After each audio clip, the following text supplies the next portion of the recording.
हरे कृष्णा। तो क्योंकि गीता जयंती आ रही है इसलिए भगवद गीता का गुणगान करना तो बनता है। सो भगवद गीता के विषय में पद्म पुराण के अंदर there is a detail description जहां पर शिव जी पार्वती मैया को बता रहे हैं एक एक चैप्टर के बारे में। जी हाँ, भगवद गीता के एक एक अध्याय को लेकर के उन्होंने गुणगान किया है और इसके अलावा भगवद गीता का जनरली भी उन्होंने बहुत गुणगान किया है। तो उन्हीं में से हमने कुछ श्लोक आज संकलित किए हैं और बाकी कुछ शास्त्रों से भी कुछ श्लोक हमने लिए हैं और आज हम आपके सामने प्रस्तुत करने जा रहे हैं भगवद गीता की महिमा में कुछ श्लोक। तो पहला श्लोक है जो कि महाभारत की भीष्म पर्व से आ रहा है और इस प्रकार से है। गीता सुगीता कर्तव्या किमन्य शास्त्र विस्तरय या स्वयं पद्मनाभस्य मुख पद्माद्विनिसिता। महर्षि वैशंपायन ने कहा यदि कोई नियमित रूप से तथा भक्ति पूर्वक भगवान श्री कृष्ण के मुखारविंद से निस्सृत इस दिव्य गीता का पठन करता है तो उसे अन्य शास्त्रों का अध्ययन करने की क्या आवश्यकता है। तो हाँ, वैशंपायन मुनि बता रहे हैं कि श्रीमद् भगवद गीता अपने आप में इतनी पूर्ण है कि अगर आप भगवद गीता पढ़ लेते हैं ना तो मानो आपने सारे शास्त्र पढ़ डाले हैं। क्योंकि शास्त्र जो है ना उनका डिवीजन है संबंध अभिदय प्रयोजन। संबंध का मतलब होता है भगवान के साथ हमारा रिश्ता क्या है, भला प्रकृति से रिश्ता क्या है, प्रकृति का भगवान से रिश्ता क्या है, संबंध ज्ञान। ओके, साथ ही अभिदय ज्ञान। ओके, ये पता लगा कि रिश्ता क्या है भगवान के साथ, पर इस रिश्ते को जिए कैसे, हम भगवान से विमुख हो रखे हैं तो भगवान के प्रति उन्मुख कैसे हो। तो ये विद्या जो है भक्ति से आती है, पर ये कहां दिया है भगवद गीता के अंदर। अच्छा, ये सब करने के बाद मिलता क्या है भला, प्रयोजन, ये भी दिया है श्रीमद् भगवद गीता के अंदर। साथ ही शास्त्र या श्रुति भी है, स्मृति भी है। तो श्रुति वो है जिसमें कि कोड्स आते हैं, यानी कि भगवान के बारे में बड़ा क्रिप्टिक भाषा बताया गया है, लेकिन उस क्रिप्टिक भाषा को समझाया गया है कहानियों के माध्यम से और एनेक्डोट्स के माध्यम से, साथ ही एग्जांपल्स के माध्यम से, उदाहरणों के द्वारा। ये कहां आता है, पुराणों में आता है या फिर स्मृतियों में आता है। तो इस प्रकार से श्रुति भी है और स्मृति भी है। श्रुति भगवान की वाणी है, उसको एक्सप्लेन करती है स्मृतियां, पर इन दोनों को साथ लेके चलता क्या, श्रीमद् भगवद गीता। भगवद गीता महाभारत का पार्ट है इसलिए स्मृति शास्त्र है, लेकिन भगवान की खुद की वाणी है, भगवान श्री कृष्ण ने स्वयं बोली है इसलिए श्रुति भी है। सो भगवद गीता श्रुति भी है और स्मृति भी है। जनरली जो शास्त्र होते हैं या तो श्रुति होते हैं या स्मृति होते हैं, लेकिन भगवद गीता ये दोनों एक साथ है। इसी प्रकार से एक और श्लोक है जो कि महाभारत के भीष्म पर्व में आता है। गीता गंगा च गायत्री गोविंदेति हृदय स्थिते चतुर्गकार संयुक्तो पुनर्जन्म न विद्यते। जिसने अपने हृदय में 4 ग अर्थात गीता, गंगा, गायत्री और गोविंद धारण किए हो उसे इस संसार में पुनर्जन्म नहीं लेना पड़ेगा। इसमें गंगा भी है, गायत्री भी है और साथ ही गोविंद भी है, लेकिन इन सब के बारे में बताने वाली कौन सी है, श्रीमद् भगवद गीता। जी हाँ, तो भगवान ने गीता बोली तो ये भगवान के मुखारविंद से निकली है। जो गंगा है भगवान के चरणों से निकली है, जो गायत्री है भगवान की बांसुरी से निकली है और श्रीमद् भगवद गीता भगवान के मुखारविंद से निकली है।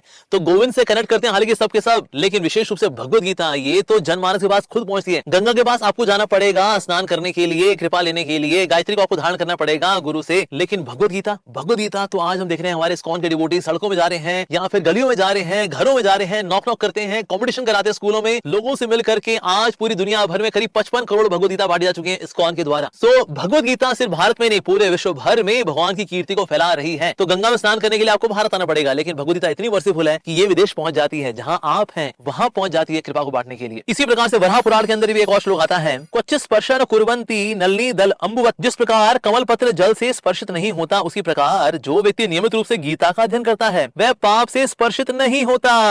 जिस प्रकार से कमल होता है ना ये कीचड़ में उगता है, लेकिन कीचड़ का होके नहीं उगता, कीचड़ के ऊपर उगता है। इसी प्रकार से जो व्यक्ति भगवद गीता को पढ़ता है और अपना जीवन जीता है भगवद गीता के अनुसार, भले ही संसार में रहता है लेकिन संसार का होके नहीं रहता, संसार के ऊपर रहता है वो। सो भगवद गीता इतनी अधिक दिव्य है कि आपकी चेतना को इतना दिव्य बना देती है कि although you are in the mud of material world but yet you are transcendental to the muddy material world. तो इससे भगवद गीता आपको इम्यून कर देती है फ्रॉम ऑल मटेरियलिस्टिक कंटामिनेशन। इसी प्रकार से वैष्णव तंत्र में एक और श्लोक आता है जो कि सूत गोस्वामी जी बोल रहे हैं। गीताभ्यासम पुनः कृत्वा लभते मुक्तिमुत्तमाम गीतोच्चार संयुक्तो म्रियमाणो गतिम लभेत। गीता का पुनः पुनः अध्ययन करके मनुष्य मोक्ष प्राप्ति भी कर सकता है। मृत्यु के समय केवल गीता शब्द का उच्चारण मात्र से भी मनुष्य मोक्ष प्राप्ति कर सकता है। तो यहाँ बताया जा रहा है श्रीमद् भगवद गीता को हमें पुनः पुनः पढ़ना चाहिए। एक बार पढ़ेंगे आपको जनरल आइडिया मिलेगा, ओके तो ये है मोटा मोटा सब्जेक्ट मैटर, लेकिन आप अगली बार पढ़ेंगे आपको ऐसे ऐसे रतन मिलेंगे, आप कहेंगे अरे पहली बार जब पढ़ा था तब तो ये सब नोटिस में नहीं आया, ये क्या। दूसरी बार, तीसरी बार, हर बार बार बार बार बार आज भगवद गीता पढ़ते हैं तो नए नए अर्थ आपके सामने आते हैं। अगर व्यासदेव जी के जो शब्द है वो मान लीजिए है पानी, उनमें जो कमल खिला है वो है महाभारत, और इस कमल की जो खुशबू है वो है भगवद गीता, और जो भंवरे हैं जो कि इस खुशबू के अंदर बार बार रमते हैं वो है भक्त। यस, जैसे कि ना जो भंवरा होता है वो कमल की खुशबू में बोर नहीं होता कि यार अब सूंघ तो लिया है चलना ना, रे बार बार सूंघेंगे, बार बार आनंद लेंगे उसके अंदर। उसी प्रकार से भगवद गीता का जो अर्थ है बार बार पढ़ के एक एंगल से दूसरे एंगल से प्रैक्टिकल एप्लीकेशन को देखेंगे, प्रीचिंग एप्लीकेशन देखेंगे, पर्सनल अंडरस्टैंडिंग देखेंगे, देखेंगे, रियलाइजेशन को देखेंगे, उनका आपस में इंटरकनेक्शन देखेंगे। कई सारे एंगल से हमको श्रीमद् भगवद गीता को पढ़ना चाहिए और समझना चाहिए पुनः पुनः। यस, बल्कि भगवद गीता तो इतनी दिव्य है कि अगर मरते वक्त अगर कोई ये शब्द बोल दे गीता, तो भी वो मुक्ति के कगार पे जाके खड़ा हो जाएगा। तो श्रीमद् भगवद गीता जो है इतनी अधिक शक्तिशाली है। इसी प्रकार से गीता था श्रवणासक्तो महापाप युतो विवाह वैकुंठम समापनोति विष्णुना सह मोदते। कोई अत्यंत पापी भी यदि ध्यान पूर्वक गीता का अर्थ समझकर उसका श्रवण करता है तो उसे भगवान विष्णु का परम धाम वैकुंठ प्राप्त होता है। तो हम सब जाना चाहते हैं भगवान के धाम, पर क्या फोकट में चले जाएंगे? कुछ करना पड़ेगा जी। इसके लिए हमें तत्व को जानना पड़ेगा, भगवान के तत्व को, भक्ति के तत्व को, आत्मा के तत्व को, प्रकृति के तत्व को।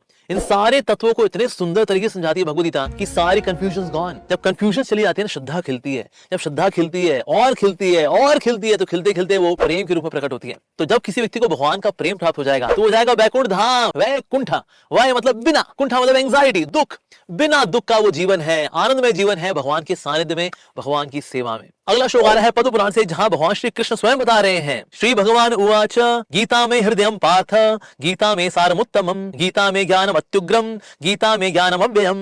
पूर्ण पुरुषोत्तम भगवान श्री कृष्ण ने कहा, हे पार्थ, गीता मेरा हृदय है, गीता मेरा स्वरूप है, गीता मेरे विषय में परिपूर्ण है, अव्यय एवं अत्यंत शक्तिशाली ज्ञान है। तो यहाँ भगवान श्री कृष्ण बता रहे हैं कि भगवद गीता जो है मेरा हृदय है, यानी कि वास्तव में जो भगवान हमें देना चाहते हैं ना, वो कोई इंटेलेक्चुअल वाली चीज नहीं है, उनके हृदय की बात है। तो भगवद गीता जो है भगवान की वाणी है और वो करुणा से भरी हुई, बिकॉज ये भगवान ने सुनाई हालांकि अर्जुन को है, लेकिन अर्जुन के माध्यम से हमको सुना रहे हैं भगवान। अर्जुन तो भक्त हैं। जैसे होता है ना वॉशिंग पाउडर की ऐड होती है तो उसमें क्या करते हैं, देखिए ये है कमीज, इसमें हम डालते हैं थोड़ी सॉस, थोड़ी मिट्टी, थोड़ा तेल, ये देखिए ये गंदी हो गई है, आइए डालते हैं इसको सर्फ एक्सेल में, चमकदार सफेदी, सुप्रीम सर्फ एक्सेल, ऐसी होता है राइट। उसी प्रकार से भगवान श्री कृष्ण का ये देखिए ये है मेरा भक्त अर्जुन, आइए उसमें थोड़ी कंफ्यूजन डाल देते हैं, संशय डाल देते हैं और इसको हम दे देते हैं भगवद गीता के अंदर, ये देखिए चमकदार सफेदी, नष्ट मोहा स्मृति लब्धा। तो इस प्रकार से भगवान ने अपने भक्त के माध्यम से एडवर्टाइजमेंट कर दी है किसकी, श्रीमद् भगवद गीता की, लेकिन किसकी भलाई के लिए, हमारी भलाई के लिए। तो इसीलिए ये भगवान का हृदय है और भगवान अपना हृदय बांट रहे हैं हमारे साथ भगवद गीता के रूप में। अगला श्लोक इस प्रकार से है, गीता में च उत्तमम स्थानम गीता में परमम पदम गीता में परमम गुह्यम गीता में परमो गुरु। गीता मेरा सर्वोच्च स्थान है, गीता ही मेरा परम पद वैकुंठ धाम है, गीता मेरी सबसे गुह्यतम संपत्ति है, गीता मेरा सर्वोच्च गुरु है। तो यहाँ भगवान श्री कृष्ण बोल रहे हैं कि भगवद गीता मेरा गुरु है। हालांकि भगवद गीता स्वयं भगवान की वाणी है, तो ये भला इन्हीं की वाणी इनकी गुरु कैसे हो सकती है? वास्तव में गीता इतनी अधिक प्रिय है भगवान श्री कृष्ण को कि भगवान श्री कृष्ण स्नेहवश बोल रहे हैं ये तो मेरी भी गुरु है। तो भगवद गीता जो भगवान को इतनी अधिक प्रिय है, साथ ही भगवद गीता गुह्यतम ज्ञान है। तो बोला ये गुह्यतम ज्ञान क्या है? तो ये गुह्यतम ज्ञान है भक्ति का। जैसे कई बार लोग डाउट करते हैं ये जो भगवद गीता है इस्कॉन की एज इट इज, ये बहुत ही ना भक्ति इंक्लाइंड है, मतलब बहुत ही भक्ति की ओर झुकी हुई है। इतना भी भक्ति नहीं है रे, ऐसा नहीं कि जो इस्कॉन की भगवद गीता है इज वेरी भक्ति inclined, Lord Krishna himself is भक्ति इंक्लाइंड। तो इस पर हमने पूरा एक वीडियो बना के रखा हुआ है, तो इस पे आप क्लिक कर सकते हैं। यस, किस प्रकार से मेन जो संदेश है भगवद गीता का वो संघर्ष नहीं है जैसे कुछ सो कॉल्ड फिलोसोफर्स बोलते हैं। वास्तव में रियल संदेश है जो गुह्यतम ज्ञान है, जो कि भक्तों को रिवील होता है, और वो है भक्ति का ज्ञान। तो वो गुह्यतम ज्ञान भला किसने प्रकट किया? भगवान श्री कृष्ण प्रकट किया अर्जुन को, और अर्जुन के माध्यम से हम सब। और अगला श्लोक इस प्रकार से है, गीता श्रेयहम तिष्ठामि गीता में परमम गृहम गीता ज्ञानम समाश्रित्य त्रिलोकिम पलाम्यहम। मैं गीता में स्वयं उपस्थित हूँ, गीता मेरा परम धाम है, मैं गीता के ज्ञान से तीनों लोकों का पालन करता हूँ। कृष्ण बता रहे हैं कि भगवद गीता में स्वयं भगवान उपस्थित है। तो यानी कि अगर मान लो कोई भगवद गीता लेता है और सोचे देखिए हम पढ़ते तो है नहीं, तो गीता का देखिए अपमान हो जाता है, तो इसलिए हम नहीं लेंगे। सर भगवद गीता ले लो, घर में जब पहुंच जाएगी ना भगवद गीता, उसमें भगवान श्री कृष्ण स्वयं उपस्थित है।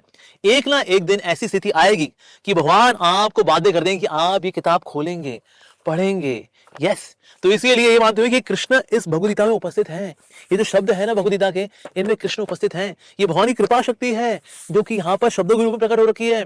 तो ऐसा मानते हुए हमको भगवद गीता अवश्य लेनी चाहिए। साथ ही भगवान बता रहे हैं मैं तीनों लोकों का पालन करता हूँ भगवद गीता ज्ञान से। जैसे भगवद गीता के अंदर ही भगवान बता रहे हैं कि मैंने ये ज्ञान दिया था सूर्यदेव विवस्वान को। तो सूर्यदेव जो है हम देखते हैं वास्तव पूरे ब्रह्मांड के अंदर सूर्य का कितनी बड़ी महिमा है। तो अगर सूर्य अपना कार्य ना करे सारी सृष्टि ठप, लेकिन उनको वाला शक्ति किससे मिलती है? सूर्यदेव को। वो जब भगवद गीता सुनते हैं भगवान श्री कृष्ण से, विवस्वान जी, तो उनको शक्ति मिलती है कि वो अपनी सेवाएं कर सके। इस तरह से ब्रह्मा जी को भी ज्ञान दिया भगवद गीता का स्वयं भगवान श्री कृष्ण ने।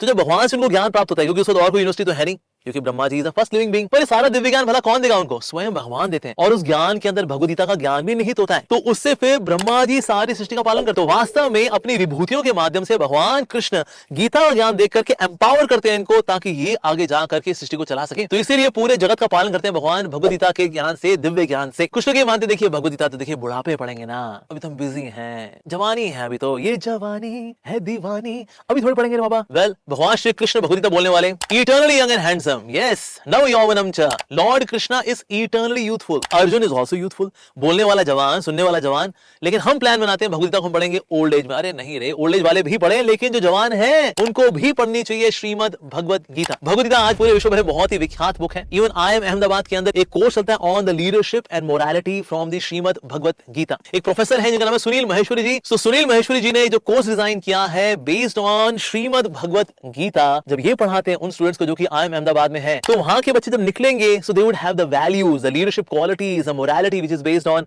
श्रीमद भगवद गीता. कुछ लोग यही बहाना देते हैं, देखिए ये भगवद गीता भला हम कहां पढ़ पाएंगे, हम तो गृहस्थ है ना जी. गृहस्थ का मतलब यह है जो अस्त है, व्यस्त है, त्रस्त है, चारों खाने पस्त है, क्योंकि वो गृहस्थ है. भगवान श्री कृष्ण ने अर्जुन को चुना और अर्जुन है गृहस्थ. वो भी उनकी है 4 पत्नियां. That means he is not just गृहस्थ, ही इज सुपर डुपर गृहस्थ.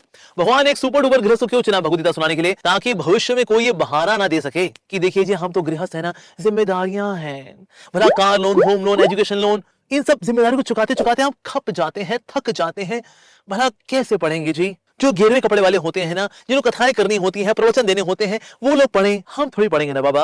लेकिन भगवान श्री कृष्ण ने यहाँ पर गीता सुनाने के लिए नारद मुनि को नहीं चुना, ब्रह्मचारी, या हनुमान जी को नहीं चुना, ब्रह्मचारी, एक गृहस्थ को चुना, अर्जुन को चुना, ताकि कोई बहाना न दे हम तो गृहस्थ हैं. अरे सर, अर्जुन भी गृहस्थ है. जब वो भगवद गीता के ज्ञान को सुन सकते हैं तो भला आप क्यों नहीं इसको पढ़ सकते हैं? और अर्जुन ने एक बार नहीं सुना सिर्फ भगवद गीता ज्ञान को, कई बार. व्हेनेवर ही इज नर्वस, क्या करूं, संशय आत्मा हो रखा हूं मैं, कृष्णा मुझे गीता सुना दो. और फिर भगवान श्री कृष्ण उनको सुनाते हैं श्रीमद भगवद गीता. देखिए भगवद गीता अगर आप पढ़ते हैं, हो सकता है आपको समझ में ना आया. कुछ लोग बोलते हैं जी समझ में नहीं आती, जी पढ़म बड़म बढ़ानी, संस्कृत कभी नहानी, आनी तो भूल जानी, मास्टर से डंडे खानी, हमको तो संस्कृत कभी समझ नहीं आती जी. तो क्या हम भगवद गीता पढ़े या ना पढ़े? वेल, अवश्य पढ़नी चाहिए. यस, होता क्या, देखिए आपको संस्कृत नहीं पढ़नी, आपको फिलहाल तो उसका अनुवाद पढ़ना है, उसका तात्पर्य पढ़ना है. यस, और वो हिंदी में, इंग्लिश में, पूरी दुनिया में 89 लैंग्वेजेस में ये भगवद गीता यथारूप उपलब्ध है. तो इसलिए आप अपनी भाषा में भगवद गीता को ऑर्डर कर सकते हैं और भगवद गीता आप तक पहुंच जाएगी और उसको आपको पढ़ना है. और होता क्या ना, देखिए अगर आप पढ़ते हैं, मान लो थोड़ा ओवर ट्रांसमिशन हो गया, थोड़ा ऊपर से अगल से बगल से निकल गया ज्ञान, अब तो क्या ये ज्ञान किसी काम का नहीं है?